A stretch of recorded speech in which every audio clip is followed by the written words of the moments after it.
Simplicity as the highest form of wisdom. All that is best is in simplicity. Not because simplicity is poorer than depth, but because true depth often no longer needs excess. At first, a person imagines that what is valuable must also be complex. Complex words, complex structures, complex proofs, a complex image of the self. It seems as though truth becomes more important the harder it is to approach. But with time, something almost opposite is revealed. What is most real does not announce itself through complication. It is calm, it is clear, it does not confuse, it clarifies. The sun does not need to explain that it shines. Water does not need to prove that it quenches thirst. Love does not need an excessive language in order to be recognized. Pain does not need theory in order to be real. Silence does not need ornament in order to be deep. Simplicity, then, is not the absence of content. It is content purified of the unnecessary. One could say it this way: complexity often appears where the mind is still searching for support, but simplicity comes when the essence has already been found. That is why wise words are often short, not because they have nothing more to add, but because they have already passed through what is unnecessary and left it behind. Simplicity is not primitiveness. Primitiveness is poverty. Simplicity is maturity. The primitive cannot contain much.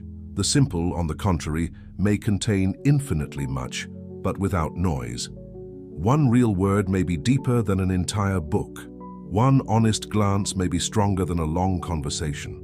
One silent presence may heal more than countless explanations. For what is unnecessary is often born from fear.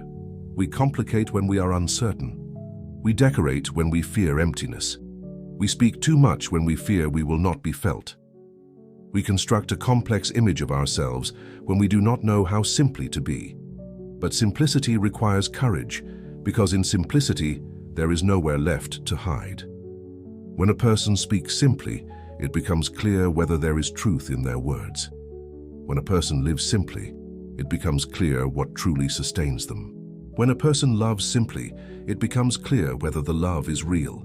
Simplicity removes coverings. It is almost always closer to essence than ornament. Perhaps that is why all that is greatest in life has a simple form: life and death, breath, light, sleep, touch, bread, water, silence. The word "I love you," the word "forgive me." These are very simple things, and yet the human world rests upon them. And even deeper still, simplicity is close to truth because truth itself is whole. It does not need to appear more than it is. It does not need to impress. It does not need to complicate itself in order to gain weight. Falsehood is often wordy. Truth is often quiet. Falsehood must construct. Truth can simply stand. That is why simplicity is not only a style of speech or a way of life. It is almost a metaphysical sign of closeness to the real. Where there is too much artificiality, something living is often lost. Where only the essential remains, essence begins to breathe. And perhaps the subtlest thing is this: simplicity is not the beginning of the path, but its purified end. At first, a person complicates. Then they become lost in what is complicated. Then they suffer from overload. And only later, if they are fortunate, they return to the simple, not through naivety, but through wisdom. For wisdom at the beginning of the path often looks like accumulation. A person gathers thoughts, books, terms, proofs, distinctions, doubts. They want to understand as much as possible, to hold as much as possible, to explain as precisely as possible. And there is necessity in this. An immature mind needs complexity because it is still learning to see. But then another stage arrives.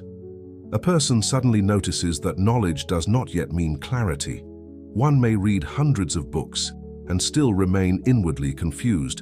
One may learn to speak intelligently and still not come closer to truth. One may become so fascinated with complexity that one loses the very thing for which the search began. Then the turn comes. Wisdom no longer adds endlessly. It separates the essential from the unnecessary. This is why the highest wisdom often sounds simple, not because it is shallow, but because it has passed through confusion and refused to remain there. The simplicity of a wise person is not poverty of thought, it is thought that has been cleansed. It is consciousness that no longer clings to unnecessary forms. It is a gaze that already knows how to distinguish what is essential from what only creates noise. One could say it this way: foolishness simplifies because it does not see complexity.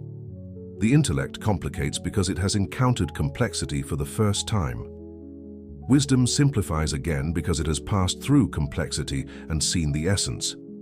There is an immense difference here. Primitiveness speaks simply because it has nothing to say. Wisdom speaks simply because it no longer needs to say what is unnecessary. Primitiveness cuts off depth. Wisdom, by contrast, holds depth in a clear form. Therefore, simplicity as the highest wisdom is the ability to speak of great things without fog, of pain without theater, of love without falsehood, of death without pose, of God without violence toward mystery, of oneself without excessive self-deception. A wise person gradually ceases to love complication for its own sake. They understand that life is already difficult enough, and truth does not need to become heavier because of our inner confusion. They begin to move not toward what makes an impression, but toward what truly holds. Not toward complicated words, but toward precise words.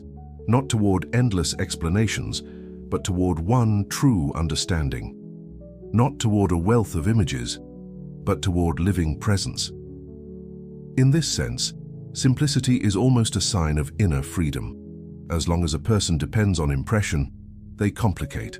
As long as they want to seem deep, they decorate. As long as they fear silence, they fill everything with words. But when they grow closer to essence, they no longer need so many supports. They can allow things to be what they are. The wise know that not everything must be proved, not everything must be decorated, not everything must be analyzed to the end. Not everything must be turned into a concept. Sometimes it is enough to see. Sometimes it is enough to name. Sometimes it is enough to be silent. This is why the highest wisdom often stands beside silence, not because the wise have nothing to say, but because they already know the value of a word. They know that a word should be born from necessity, not from restlessness, from truth, not from inner agitation. Perhaps the highest wisdom consists in several simple recognitions: that not everything is under your control, that time passes, that love matters more than pride, that truth is cleaner than self-justification, that life is fragile, that presence is more precious than possession, that being is deeper than seeming. All these things may be expressed very simply, but to live them is incredibly difficult. That is why the simplicity of wisdom is not ease, but maturity. It is like clear water. It has no ornament, and precisely for that reason, it is transparent. It is like a straight path. Not because the road is short, but because there is no longer any need to wander. It is like light. Light does not argue. It simply makes things visible. That is what wisdom does. It does not clutter reality with itself. It allows reality to appear. And then simplicity becomes not a refusal of depth, but its purest form. For in the end, a person grows tired not of truth, but of everything unnecessary around it. And if they truly go far enough, they do not arrive at even greater confusion, but at an almost childlike clarity, no longer naive but hard-won. Then they understand, one must live more simply, love more purely, speak more precisely, be silent more deeply, look more directly. And this is not a diminishment of the human being. It is their gathering. Therefore, one may say this: simplicity is the highest form of wisdom, because wisdom, at the end of the path, does not multiply fog, but returns things to their essence.